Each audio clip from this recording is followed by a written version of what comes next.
Good morning, Sean. Aloha. Welcome back from Hawaii. In your honor, I'm wearing my King Kamehameha hat. I love it. The King Kamehameha. Aloha. Club. Aloha. Hang loose. Welcome, everybody, to Inside the Huddle. Right. Our last huddle before Thanksgiving, Sean. Oh, that's right. We're off. Yeah. This is where time starts flying by. It sure does. And in the spirit of that, before we get started, just want to thank everyone for being a part of our mornings. We hope we add a little bit of value in these conversations that we have. And, I know that I've always believed in the process of mastery as learn, do, teach. So you give us as much by giving us your time to allow us to have these conversations, to remind us of the things that work, some of the things that don't work. We really appreciate you. We appreciate you being a part of Compass, and hope you have just a joyful Thanksgiving. Sean, anything you want to add? No, that's a week of gratitude, as Robert Ripken has called it, and we're really looking forward to it. Yeah, that was quite the gesture, wasn't it? So, yeah, and for those of you on the call, don't be afraid. There's redundancies built into this week coming up, so you will not be unattended to. I can assure you that. Right. Yeah. Oh, so Sean, yeah, go ahead. No, you go ahead. I'm speaking of redundancies. Let's set it up. Yeah. So in your absence, what I was thinking is I would talk about something that for me in my life in this business, I learned, and that is that the industry produces certain windows of opportunity where if you are intentional with your actions, you could really set yourself up for success. And so, not to sound like a broken record, but heading into Q1, like I've said, all the goal setting meetings I've been having, goal planning meetings, if you come out of Q1 behind your power curve or behind your goals, you're going to have a tough time making up ground. And so this window of opportunity that comes in the end of Q4, where a lot of people start throttling back, is an opportunity for our agents to really set themselves up and work that little bit harder when there are agents that aren't. And so one of the things I'd like to talk about is just the expired listings, because we know that they're still out there and they're not selling for maybe a number of reasons, but they still exist. And we know that if someone were to put their house on the market today, like I don't believe all buyers have to buy, I should say. Right? They could change their plans. They could back out, say this market's too hot. I'm just going to extend my lease, or I'm going to go find another place to rent. But there are sellers that have to sell, and so I'd like to have that conversation, and then talk about some of the calls that I've made in my career during this time of opportunity that have changed the trajectory of my career. So before I get onto mine, Sean, can you think back when you and Lisa were setting up Thrive and building your book of business, where you can look back to one phone call you made that started a chain of events that really set you up for success? No, not at all. Back to you, Steve. What? I'll go if you're ready, but yeah. Before we do that, first a shout out to the people who are here from Austin. We have at least one message. So we got people out at the event that are tuning in. So thank you for being here. Absolutely. And when you were talking about we're going into the fourth quarter and what we do, it reminded me of a great lesson I learned. I used to do a lot of bicycle. I didn't do bicycle racing. I did triathlons. But you do a lot of bicycle racing in triathlons. It's the largest part of the event. And when I talked to guys who actually race, they said, everybody's climbing a hill. There's always hills. That's a big challenge, right?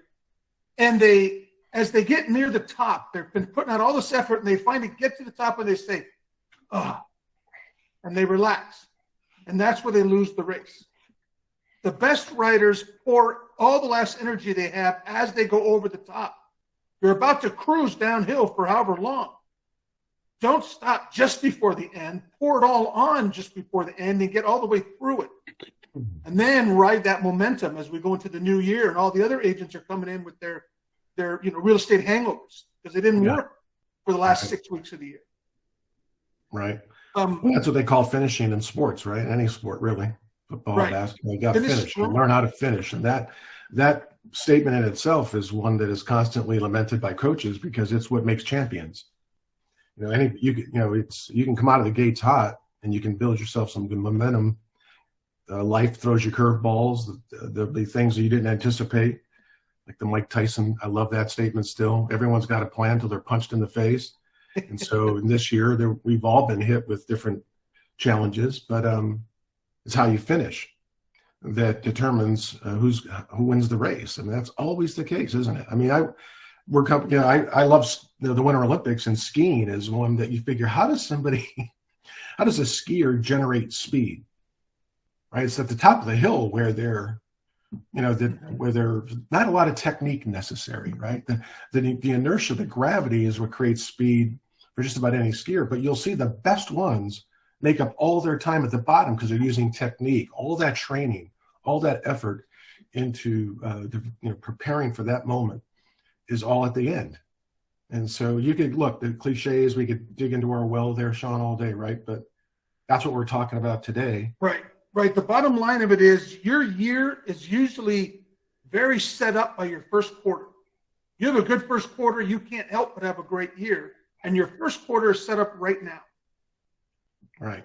We see so many agents struggle. Right now, they start going into holiday vacation mode, which means they don't have a good first quarter, and then you're struggling and playing catch up the rest of the year.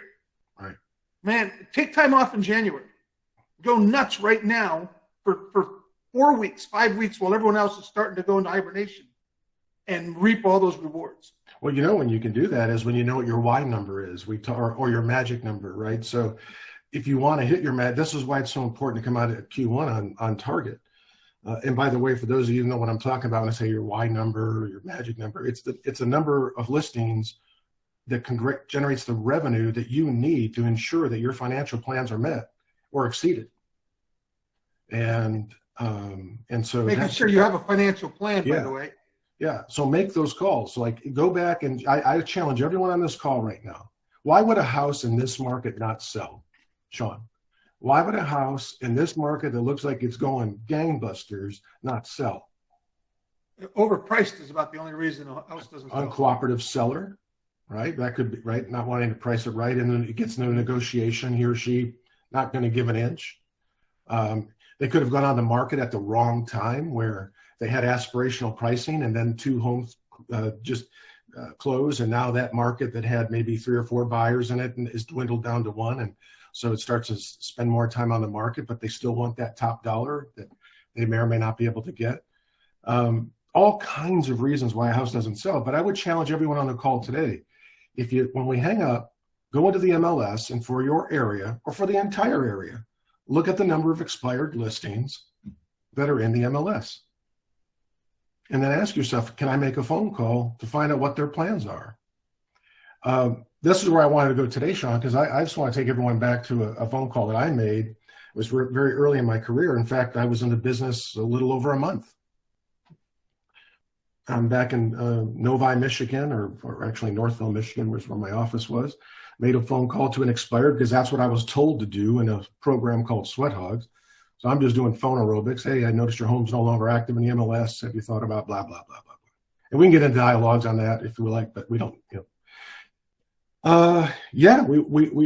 we need to sell. We're in fact, we're going to be interviewing agents. I couldn't believe it. It was like everything that everyone sets you up for, right? As a rookie, that it actually does happen, that there are people that will say, yeah, I still need to sell, and come on by. Well, that one phone call, I secured the listing, I sold it. They referred me no less than 8 people because of at least probably 10. This is years ago. But I remember they referred 2 within 6 months because of that one phone call. Mm-hmm. I have an agent that I coached in Denver when I was actually in Boulder that made an expired call, got to an individual who had a condo unit in Boulder, which is a college town, didn't sell, got the listing, and ended up listing 16 because this guy was a developer within 1 year. So I could tell you the story. So making these calls, people will answer and they will have a need. And if you call them this time of year and you have to anticipate, well, it's the holidays. We think we want to wait. We're going to wait till, the spring. you got to figure out what their needs are, and now would be the best time to get it on the market if they have to sell, and if they can't, if they want to wait in the spring, we'll get a post-dated listing agreement and go get yourself some business to start your year strong. So that what are your calls, Sean? What call have you made? You reminded me of one. Most of my calls are educational in nature, meaning I did it wrong. The calls I remember are the ones that didn't go right and I learned from. But there's a great script. Sure. If we have time today, I want to get into it for that. Let's listen after the holidays. But you reminded me of a client that I was coaching who she was going through her database, just like you're supposed to. There was one name she skipped every quarter. It was a client she had closed, and at the end, there was a problem with the sprinklers. And you guys know how it goes. It's some silly thing, but her buyer just was angry at her because they're so tense, they're so worked up by the closing, and it closed, but it didn't end well. And she just walked away with that my client doesn't like me. And that made that immediate fear. As she was calling past clients, the one she wouldn't call is this person, because this person didn't like me, and I don't need to bring that up again. For 3 years, she didn't call, and I'm in a coaching call with her, and I'm trying to get her to get past that and said, you have no idea. You have to call her. And then I'm directing her rather than just doing question-based coaching. She texted me the next day and said, I didn't call, coach, but they called me. They needed to sell their home, and they wanted me to do it. She hasn't made contact in 3 years because she was so afraid of them. They called her, thank God. That usually doesn't happen. And she got 2 more deals out of that. Yeah. There's the things we make up in our heads to not call people, almost none of which are true. I'd rather get on that phone and have them yell at me again a year later and go, okay, I was right. And then you can call your coach and go, see, dummy, I was right. And then get rid of the number if you want. But man, don't listen to those voices in your head that tell you that stuff. Well, you've got 2 choices. You've all got plans, so you're going to either build your business proactively, or you're going to try to do it passively. Yeah, that's not building a business. But right. Well, that's what I'm saying, right? So the entrepreneur says, if you had to choose between one or the other, you're always going to take proactive because you have the gift of communication.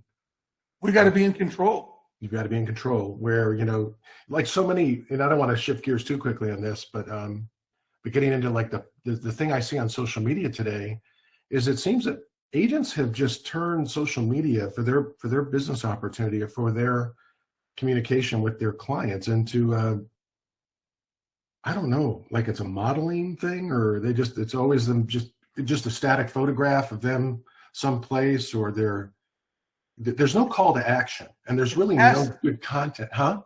It's passive. It's so passive. It's a new safe place to hide. I mean, if I were on there today, why isn't anyone doing? When you do a market update, and you just sign off without saying something to the effect of, for specific analysis of your neighborhood, please feel free to contact me to get information where I can do an equity analysis for you. I just, that basic principle is not present in a lot of social media marketing. And I think it's it's a critical oversight. That end with a question. End with a question. Always end with a question. Right. And then look at what you could do. Like on Mondays, you could do a market update, right? Monday market update, whatever. We see a lot of, the homes on the market, the active sale price, or the average sales price, I should say. But what about the hottest zip codes? Talk about like, is the days on market shifting at all in this zip code? What's the hottest zip code in your market? What's the hottest neighborhood in your market?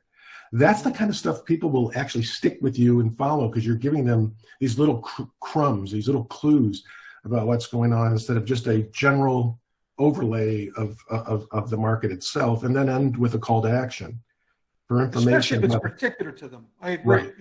If it's, here's what's happening in San Diego County, people are tuning out. Right. Hey, is your neighborhood on the rise or going down relative to other neighborhoods? Right. That'll generate some calls. And then maybe with every post that you have, and say, oh, by the way, don't forget, Sean's Hot 10. These are the hottest listings in San Diego today, priced under $1 million. Yeah, I love those from our own circle. That'd be clickbait for you, for anybody who's seriously thinking about buying and or possibly selling. Right, just out of your own IDX. Like honey. What are your thoughts on that sort of thing that you see today? Any thoughts on social media, by the way? Because from your point of view, that could be done a little bit differently. Or do you see what I'm saying? Yes, I think social media is amazing, right? It is the future, especially if we're doing video, but it is passive. We have to remember that.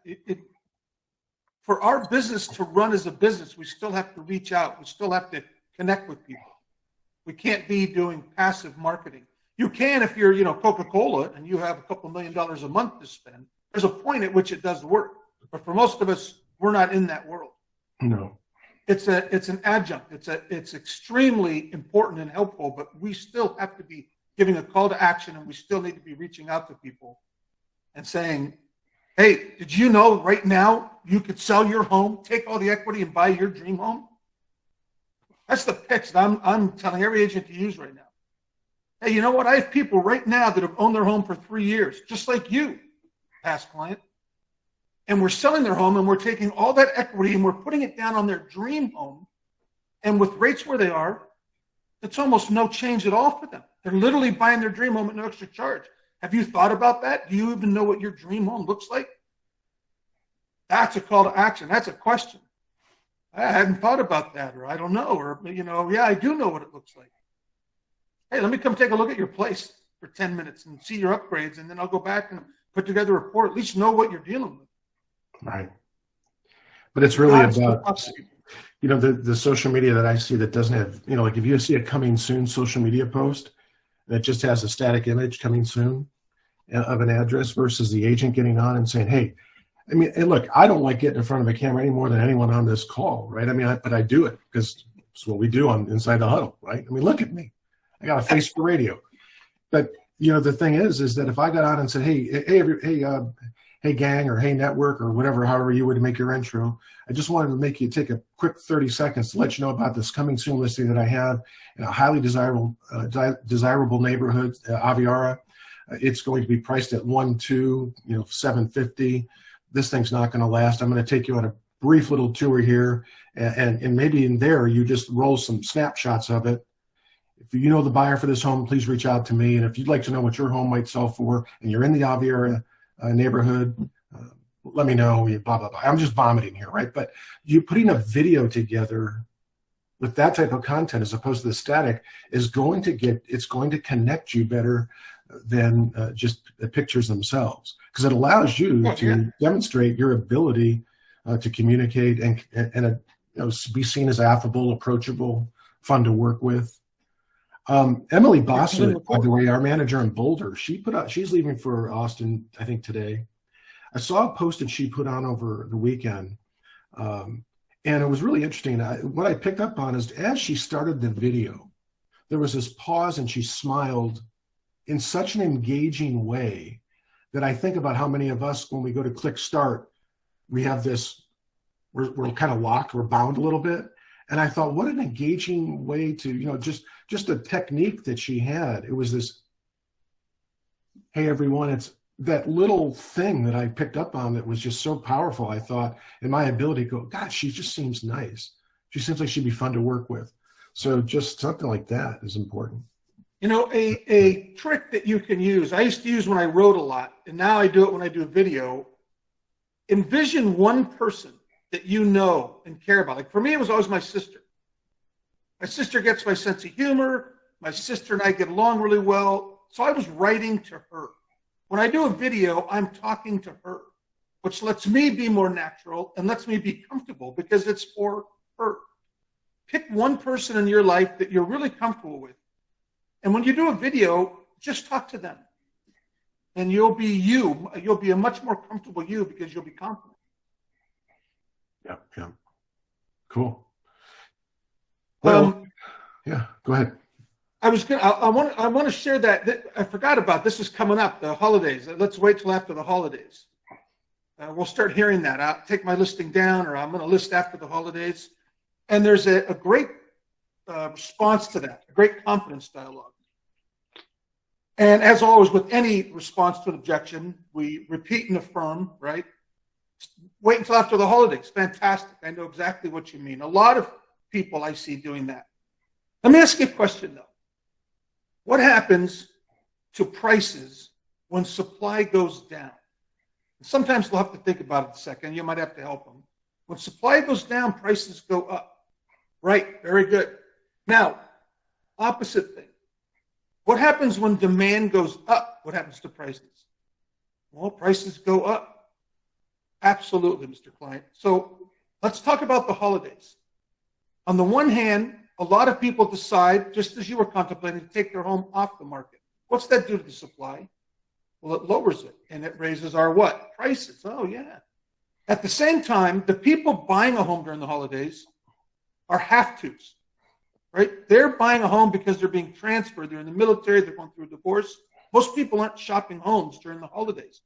So we have a much greater demand of the buyers that are out there. And what happens again when demand goes up? Price goes up. Absolutely. So we have two huge economic factors telling us probably the best time of the year to be on the market is during the holidays when everyone else is going off. On top of which, tell me, when does your home look the best? Out of the whole year, when is your home the best looking? Well, yeah, I decorate it during the holidays. Sounds to me like we should definitely put your home on the market right now. You know, that's a really powerful dialogue, Sean, particularly if you have a client who was an expired with aspirational pricing. You know, one thing, if you find that client, when you look at your or when you look at that expired list and you go, man, this guy's on, or she's on, whatever, you know, what are they thinking? They'll never get that for that. Think about the kind of direct conversation you could have with someone. You know, Sean, I noticed here that your home was on the market and you took it off or it expired back in October and you haven't been back on. Yeah. Let me ask you something before you tell me you're not interested in selling or at least moving through the holidays. If I had a buyer that was interested in your property, would you want to, and I could present you an offer, would you want to see that offer? Of course. Okay. Of course. Yeah. Okay. I just want to make sure because, so with that being said, you know, what I'm looking at your pricing here and, you know, just for the sake of understanding or coming from a place of curiosity, how did you arrive at that number? Because, and this, you just go right into it because that number looks really, really high as compared to the market.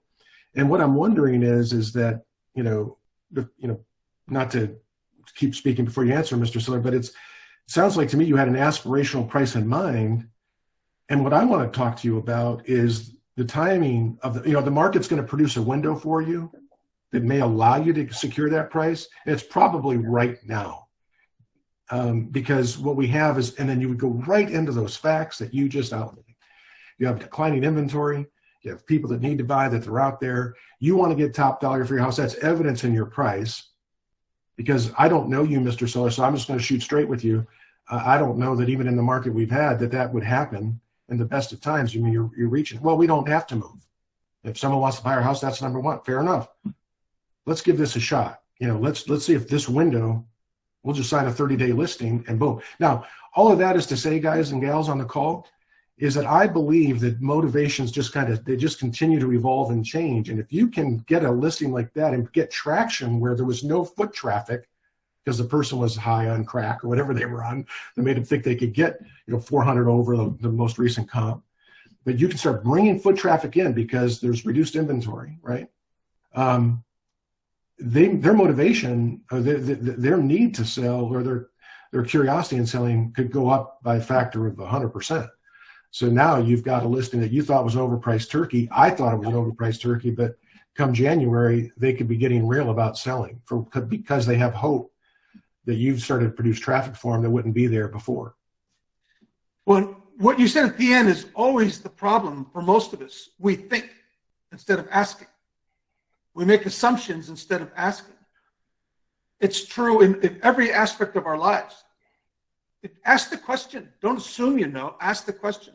And like Steve said, when we get into the motivation of it, well, why? Because the sellers don't know what they're doing or why they're doing it. They think they do, but they don't. So for us to think we do is nuts. We have to ask them, and then we probably need to help them reinterpret. what they really want is not the highest price. What they really want is to go buy the home they want to have next to their grandchildren. And now we're getting into net, right? We're getting to things we can help with. But if you don't get into their why, you're going to be stuck in the same place they are. I need to have this number, this random number that isn't tied to anything. And don't be afraid to be honest. I mean, think about the type of agent, and they're not on this call, thankfully, but think of the kind of agent that would take a listing like that and just let the seller languish on the market for any period of time. Like, I don't care if that seller just has, that they are just hoping the house sells for that price. A proper agent, meaning a professional, they're not interested in that kind of business, right? Rather than no listing is one that you're going to take that's not going to sell and cost you money. So here you show up now after that experience, and on the phone, you're starting to shoot straight with someone. Like, I notice your price here. I'd like to understand what kind of counsel you received on that, because, to go on the market would suggest that, number one, I have to assume some things here, which I don't like doing, but I only have this phone for now. We're not in person. So I had to assume you have a need to sell. But at that price and being on the market for 6 months, would suggest that either you got bad information or you have aspirational pricing desires. And I want to talk to you about a window of opportunity that may exist if it's the latter. And maybe we could, maybe we can do this for 30 days and blah, blah, blah. You see, the conversation is going to spark, it's going to go down, whatever road it's going to go down. But if you shoot straight with someone like that, you'll typically get their attention and the conversation will go on. At least that's my experience when I used to do that myself. Right. So. Another a good dialogue to use in this, especially with expired. One of the things you're fighting with expireds is they're going to relist with the same agent who didn't sell it last time. What you want to do is create a question, right? We never badmouth an agent, ever. No. But we do want to create a question. So your question, especially if you see a pricing issue, is, so which of the 3 primary pricing models did your agent suggest? Or which of the 4 pricing models did your agent use to develop this price? When they say, that's awesome. I don't know, they just said this. Now you've created a question mark and given yourself an opportunity to go in and discuss various pricing models. There's the price high and hope that we find the exact right buyer. There's the price low and create a bidding war. There's price based on comps. There's price based on income of the property. You can have 3 or 4 different ones. It's generally comps in the end. But we want to be able to speak intelligently about 3 or 4 different ones so that they say, well, geez, maybe I should be talking to you. That's all we're trying to create is that question mark so that you can get in and get in front of them and show who you really are. Yeah. Look, lastly, I think what you're talking about, what we're trying to say, if I could just put it together in a way that would ease your mind of making the call, before you hit send on your phone, as you queue up the numbers for some of these folks, just remember mentally, you're just going to have a conversation. Your blood pressure will go down. If you were to take it, if you could just psych yourself up into saying, look, I'm just going to have a conversation. I'm trying to understand what it is you're trying to accomplish. And if you just keep telling yourself that, call after call after call, your blood pressure goes down, your tonality starts to lower, that little quiver in your voice disappears, and now you come across as someone that I should probably listen to, or someone that is exuding the type of confidence, not in this blustery kind of way, but in a very calm tone, straightforward, talking about the facts way that attracts people to us. People who we perceive to know more than us influence us. Absolutely. All you're trying to do is discover a need and then see if you're the right person to fill it. We're not manipulating people into buying or selling homes. Is there a need here? Is there a problem that I have the tools to fix? Right. And because you brought this into expireds, the thing we haven't talked about, we're not going to go into now, we're out of time, but a lot of the time when you call expireds, they're angry, right? Because they've gotten 15 calls already that morning. Right. And I'm a big believer in if you can get a chuckle out of somebody, it changes the rapport immediately. So when you're calling, if you're calling expireds and you get that, you're the 10th person to call me today, or usually they'll say the 10th person from your firm. They don't know what firms they're calling from. And your response is, I understand, I'm not here to list your home. You sound angry. Luckily, I'm with the anger mitigation team at Compass. What? We're here to lower that anger and get all that stress out of them. Yeah. Because how do you do that? By listing their home. I can get rid of all your problems. I need to listen. Listen, How about the anger mitigation team? That'll stop them in their tracks. You guys are lions, not sheep, right? You got to go out. If you've got your number right now and your inventory is such that you can hit your Y number or hit your magic number, you've got the number of listings that'll help you achieve that, achieve your financial goals, then hey, we'll see you after Thanksgiving. If you don't, I just encourage you, take a step today, be a lion, get out there. You've got this. You're just going to have a conversation with people about their needs. That's what I'm going to do today.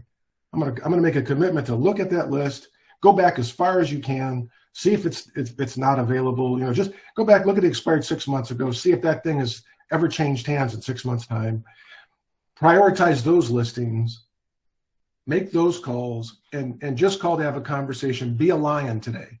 And if you've got your Y number, you've got your magic number, hey, see it, like I said, see you after Thanksgiving.